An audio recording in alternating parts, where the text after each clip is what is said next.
Bismillahirrahmanirrahim. وَلَقَدْ صَدَّقَ عَلَيْهِمْ إِبْلِيسُ ظَنَّهُ فَاتَّبَعُوهُ إِلَّا فَرِيقًا مِنَ الْمُؤْمِنِينَ. صدق الله العظيم. وَلَقَدْ صَدَّقَ عَلَيْهِمْ إِبْلِيسُ ظَنَّهُ, dan sesungguhnya iblis telah dapati sangkaannya tepat terhadap mereka. Fattaba'uhu, lalu mereka menurutnya. Illa fariqam minal mu'minin, kecuali sebahagian dari orang-orang yang beriman yang tidak terpedaya kepada hasutan iblis. Ayat ini ingin menjelaskan kepada kita bahawa iblis musuh ketat manusia. Iblis, jika pada manusia ini datuk asal mereka Adam dan isterinya Hawa. Daripada Adam dan Hawa ini membiaknya manusia sampai hari ini. Maka jin syaitan ini, iblis merupakan asal keturunannya. Iblis ini dalam bahasa Arab, boleh jadi dalam bahasa-bahasa lain pula namanya lain. Iblis maknanya jauh daripada rahmat Allah. Jauh. Sebab iblis merupakan musuh, bukan musuh pada manusia, bukan hari ini, tapi sejak asal kejadian Adam lagi dia memusuhi. Fasajadal malaikatu kulluhum ajma'una illa iblis. Semua sekali malaikat sujud pada Adam. Illa iblisa, kecuali iblis enggan sujud. Aba wastakbara, dia enggan, dia rasa dia besar diri, dia besar, lebih besar. Tidak masuk akal orang besar sujud pada orang lebih kecil. Orang lebih kecil dimaksudkan ialah Adam, yang lebih besar ialah iblis. Besar kecil itu di mana ukurnya? Khalaqtani min nar wa khalaqtahu min tin. Aku dijadikan daripada api, dia dijadikan daripada tanah. Bagaimana orang yang dijadikan daripada api yang begitu besar tiba-tiba sujud pada orang yang lebih rendah, yang selalu dipijak-pijak orang, iaitu bumi. Jadi oleh yang demikian, iblis enggan sujud. Iblis bukan saja enggan sujud, tapi bersumpah akan menyesatkan. La'ughwiyannahum ajma'ina illa ibadaka minhumul mukhlasin. Kata iblis, aku akan sesatkan anak Adam semua sekali, kecuali hamba-Mu yang ikhlas. Tinggi kedudukan ikhlas ni tak makan syaitan. Syaitan tak mampu menyesat, sebab ikhlas. Oleh demikian, ikhlas ni bukan hanya satu pengakuan mulut sekat itu. Sebabnya pengakuan mulut seringkali dia ditipu oleh iblis syaitan. Tetapi ikhlas ni satu perkara yang lain. Ini ikhlas menjadikan dia menang berhadapan dengan pengaruh jin dan syaitan, iblis. Ayat ini menyatakan walaqad saddaqa alaihim iblisu, dan sesungguhnya mereka disokong oleh iblis. Iblis kata bagus. Iblis yang musuh ini apabila dia kata bagus, dia kata baik, dia menyokong manusia, maknanya itu kita sudah masuk bersama-sama dengan iblis. Kita sudah sesat, sudah masuk dalam perangkap iblis. Sebab iblis mengatakan bagus ini sudah bagus. Iblis tidak akan kata baik kalau sesuatu yang bertentangan dengan kehendak iblis. Iblis tujuannya la'ughwiyannahum, aku akan menyesatkan manusia. Itu tujuannya. Semua jalan-jalan yang menyesatkan manusia, syaitan kan merestuinya dengan mengatakan saddaqa. Dia mengatakan betul, membenarkan. Saddaqa, sesungguhnya iblis telah didapati sangkaannya tepat, lalu mereka menurutnya. Kecuali saddaqa maknanya membenarkan, menurut kehendak manusia dengan mengatakan tepat, iaitu orang-orang yang beriman, mereka pun tidak terpedaya daripada hasutan syaitan, hasutan iblis. Ayat ini menyatakan iblis merestui perbuatan manusia. Siapa manusia itu? Siapa manusia yang dibenar, yang direstui tindakannya, perbuatannya oleh iblis? Ayat bercakap selepas membicarakan kaum Sabak, kerajaannya yang sudah runtuh, tamadunnya yang dimurkai Allah Subhanahu wa taala. Datang ayat yang menyatakan iblis musuh. Artinya keruntuhan kerajaan Sabak bukan kerana lain, kerana mereka melakukan perbuatan-perbuatan yang disenangi oleh iblis. Iblis menyokong, iblis merasakan bagus tindakan yang seumpama itu. Lalu kesannya bukan hanya kecil, tetapi runtuh habis tamadun. Yang selama ini mereka hidup dalam keadaan aman makmur, mereka senang makan, minum, senang bergerak ke mana-mana, tetapi dengan tiba-tiba runtuh. Mengapa runtuh? Saddaqa alaihim iblis. Iblis kata bagus dahulu. Ada satu perkara. Kisah Sabak ini, kerajaan Nabi Sulaiman, kisah Sabak disebutkan di dalam surah An-Naml. Ini surah Sabak. Ada surah An-Naml dulu, surah Semut. Dalam surah An-Naml itu, apabila kerajaan Nabi Sulaiman membuat suatu pemeriksaan terhadap rakyatnya, dia dapati burung hudhud, burung belatuk tak ada, kerusi dia kosong. Nabi Sulaiman tanya, mana kursi kosong? Kursi itu kosong. Oh, hudhud pada hari itu sebenarnya dia pergi melawat, tak beritahu kepada Nabi Sulaiman. Dia pergi melawat istana Balqis. Nabi Sulaiman kata, sila jumpa aku, sila jumpa. Beratuk pun pergi berjumpa lah selepas majlis itu. Dia tak hadir, dia minta maaf. Nabi Sulaiman kata, la'azbahannahu aw la'yatiyanni bisultanin mubin. Aku akan sembelih dia ataupun dia beri alasan yang betul. Mau sembelih? Ya, ini ajaran, ini satu ugutan, satu ajaran yang boleh, yang berkesan. Ugutan, tak masalah ugut. Sama ada ugut ataupun apa saja maksud Nabi Sulaiman alaihissalatu wassalam, tapi itu adalah satu pendidikan. Mestinya tegas. Walaupun dengan binatang yang kecil, hudhud, tetapi dia merupakan tentera Nabi Sulaiman alaihissalatu wassalam. Datanglah burung belatuk beritahu pada Sulaiman. Dia kata, wajadtu imra'atan tamlikuhum wa utiyat min kulli syai'in wa laha 'arsyun 'azim.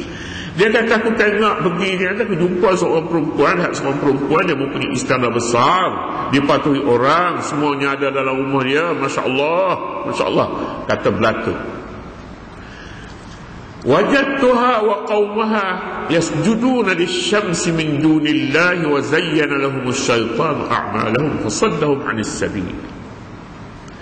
Tetapi sayang, dia kata belatuk, dia sembah matahari. Ini dia di Balqis ni, raja istana Balqis.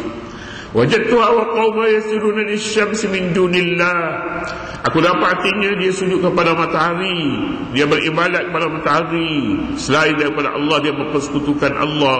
Wa zayyana lahumus syaitanu a'malahum. Syaitan memandang baik perbuatan mereka itu. Belatuk tengok jauh, dia pergi. Patutlah dia tinggal perhimpunan perjumpaan dengan Nabi Sulaiman hari itu, dia pergi, tapi dia bawa balik satu ilmu yang sangat besar yang tidak dipahami manusia. Belatuk memahami sujud pada matahari, syaitan kata bagus. Ini yang ada pada Balqis. Wa fasaddahum 'anis sabil. Lalu Balqis tersekat jalan untuk mendapat kebenaran. Dia tak dapat kebenaran. Kata Sulaiman begini, bawa surat aku hantar kepada dia. Bawa surat. Maknanya Nabi Sulaiman kata, baguslah tu. Cuma tambah lagi satu tugasnya, pergi hantar surat supaya datang ke sini. Aku nak berbicara dengan dia. Nak tengok. Tentulah Nabi Sulaiman apabila menjemput orang yang mempunyai istana, dia akan menjemput pada istananya juga. Dan istana Nabi Sulaiman akan ditunjuknya lebih cantik dan lebih istimewa daripada istana Balqis. Dah kita baca dulu sejarahnya.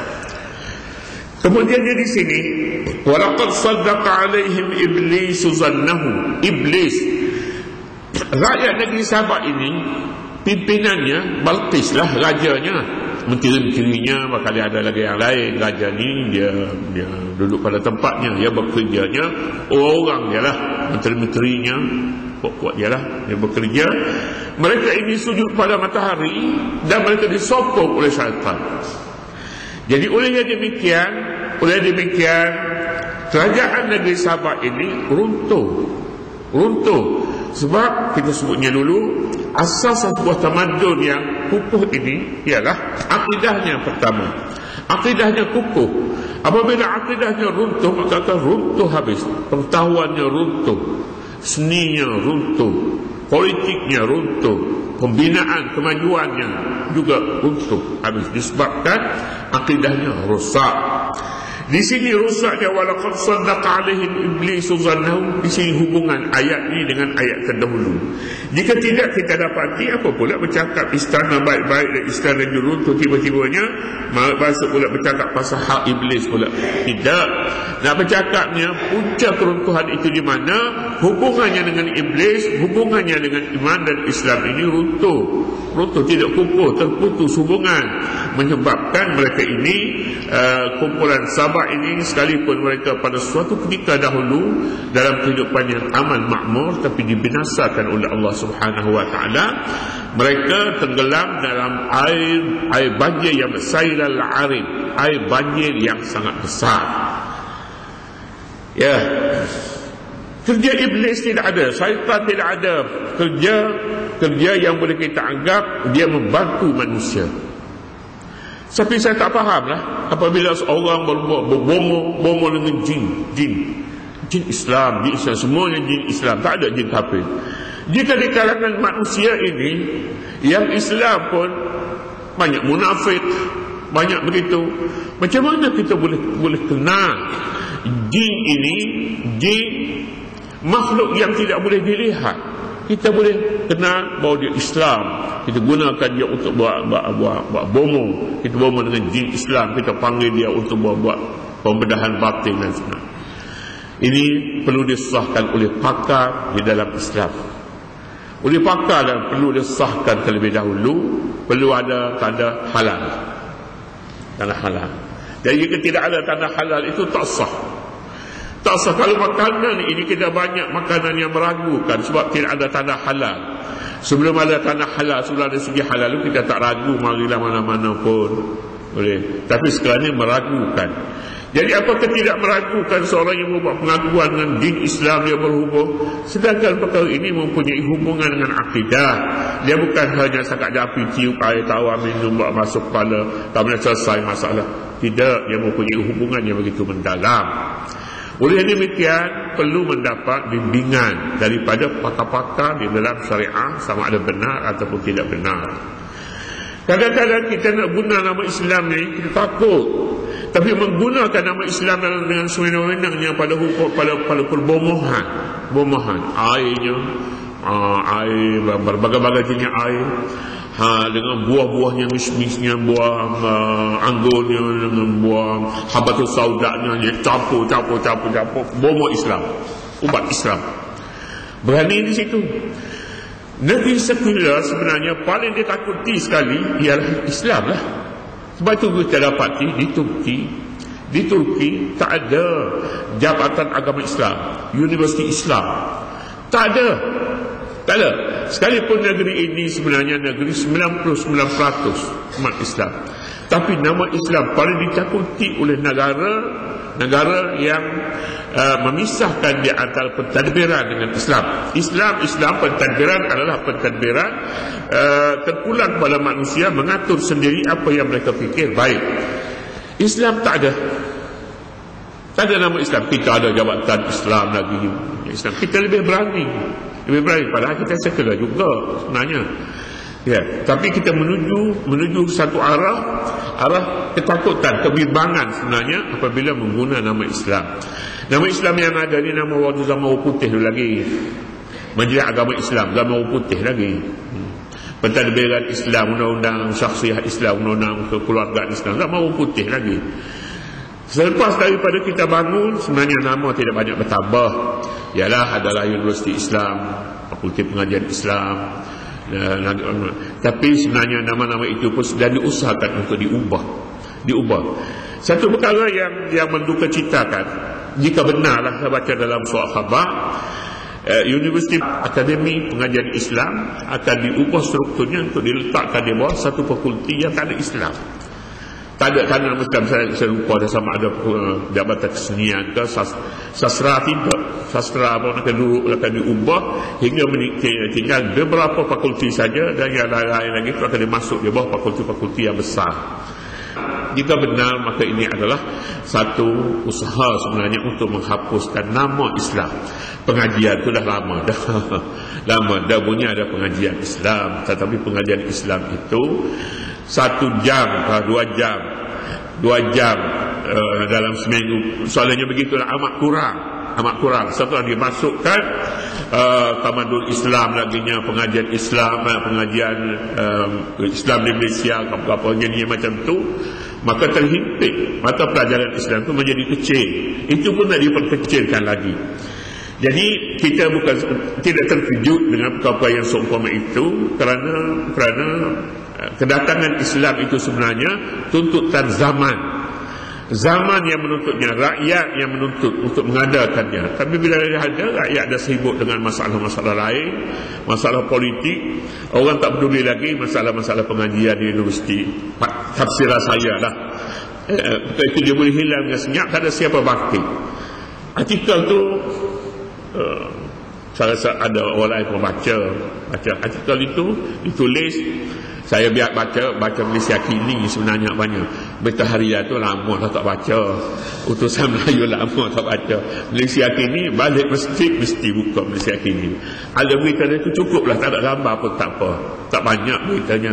Tapi Kini. Kini. Ya. Ini yang meruntuhkan kerajaan negeri Sabah. Faktor yang meruntuhkannya kerana tiada agama. Adakah tamadun lain akan hidup kekal segar tanpa agama? Jangan ingat, dia akan runtuh mengikut tamadun yang runtuh sebelum ini. Oleh yang demikian, Islam seolah-olahnya apabila menunjukkan kepada kita 2 contoh tamadun yang berasaskan akidah, iaitu tamadun Nabi Daud dan Nabi Sulaiman AS, dan tamadun Mamlakah Sabah yang runtuh. Ini ditunjukkan kepada kita contoh. Sebenarnya contoh itu salah satu daripadanya. Di hadapan kita banyak contoh dalam Al-Quranul Karim yang telah kita baca, dan semuanya itu satu saja penyakit yang boleh meruntuhkan tamadun, iaitu jauh daripada agama, tidak bersyukur kepada Allah. Namanya kufur. Tetapi kita di Malaysia hari ini, kumpulan-kumpulan dakwah, dia mencadangkan kita dengan Islam ni tak boleh sebut, setengahnya lah tak boleh sebut, dia katanya, kerana boleh meliarkan orang. Kita guna bahasa-bahasa yang orang tak takut. Sebenarnya bahasa apa kalau orang tu takut ke Islam? Islam tu selamat sejahtera, selamat dunia akhirat. Mengapa takut? Dalam 10 tahun dahulu kita sebut orang kafir dilarang sebut sebenarnya. Tapi kita sebutnya orang belum Islam. Satu cadangan, orang belum Islam. Mengapa tak sebut orang kafir? Tak boleh sebut orang kafir, menyentuh perasaan mereka. Kita menghormati mereka. Kita takutkan Islam. Soalnya kita Islam ni satu perkara yang membunuh manusia, sedangkan Islamlah yang menyelamatkan manusia. Akidah Islamlah yang menyelamatkan sebuah tamadun. Tapi kita sudah berfikir terbalik. Orang bukan Islam itu kurang baik lagi. Orang belum Islam. Sedangkan dia masalah babi pun dia bercakap pasal hak Islam, dia menghina Islam setiap hari dalam surat khabar. Bila nak Islam ni orang ini? Bila kita sebut dia ni orang bukan Islam, kita sebut orang kafir. Orang kafir marah dia, padahal dia tak tahu kafir itu apa benda. Kafir marah dia, orang kafir dia kata ini Formula Parti ni, dia kata ini, saya pun dia kata orang kafir, dia kata. Alah, dia tu tak pernah Islam pun, tak pernah Islam, maknanya dia marah bila sebut kafir. Itulah dia kedudukan Islam sebenarnya dalam sebuah negara sekular, negara yang memandang Islam adalah sebagai musuh. Dan contoh bagi ini saya sebutnya Turki. Turki yang dulu ada orang Turki di sini mengajari UIA. Saya tanya dia fakulti Islam ada? Tak ada fakulti Islam. Fakulti Islam, Universiti Islam ada? Tak ada. Kitab-kitab boleh beli dari sana, kitab yang ditulis oleh orang Turki, kitab-kitab oleh profesor-profesor. Tak ada, kata dia. Cetak buku pun tak boleh. Dia boleh. Saya kata saya nak buat cuti sebasikal di Turki, bolehkah? Oh, dia kata kena belajar bahasa Turki dululah. Buat apa tu nak belajar bahasa Turki? Saya ada bahasa Urdu saya tak guna. Bukan tak guna, tak ada pada tak ada guna. Tak guna. Nak pergi belajar bahasa yang tak diguna. Pak dia gunalah, balik sini nak bercakap dengan siapa? Bahasa Turki, buku mana nak baca, berita mana, tak ada guna. Jadi kita kena belajar bahasa Turki itu dulu. Tengok. Bahasa Arab pun nak dihapuskan, hendaklah mereka dewakan bahasa mereka, bahasa Turki, dan kedudukan negeri mereka pun sebahagian daripada negeri Eropah. Mereka mahu begitu. Kuliah Usuluddin, kalau di sini namanya Fakulti Usuluddin. Fakulti Usuluddin ini Quran, hadis, akidah, itu maknanya mata pelajaran dia lah. Tafsir ini bawa Usuluddin lah. Dia tidak nama Usuluddin, dia nama Kuliatul Ilahiyah, kuliah ketuhanan. Saya tanya dia pasal apa hal kuliah ketuhanan. Tak main kuliah Usuluddin, kuliah tafsir, kuliah hadis. Oleh kerana kuliah ketuhanan kita akan belajarnya Yahudi belajar, Nasrani Yahudi belajar, Kristian belajar, sama saja. Sama. Jadi di mana keistimewaan Islamnya? Islam tak ada. Jadi itu tidak terkejut bagi sebuah negara yang negara sekular. Negara ini sebenarnya membenar apa yang dicadangkan oleh syaitan, oleh iblis. Iblis setujulah macam tu. Iblis setuju apabila dia letakkan agama itu sama. Bukan satu perkara baru dalam sejarah Islam, namanya wahdatul wujud. Satu mazhab dalam Islam, mazhab wahdatul wujud. Kewujudan ini sama saja antara satu dengan lain.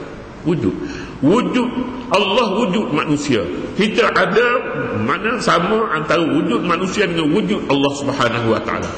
Apabila pada martabat itu diletakkan kewujudan manusia ini, maka inilah sebenarnya ibu bagi segala kesesatan. Illa fariqan minal mu'minin, kecuali sebahagian daripada orang mukmin dia tidak terpengaruh dengan usaha syaitan dan iblis ini. Kemudian seterusnya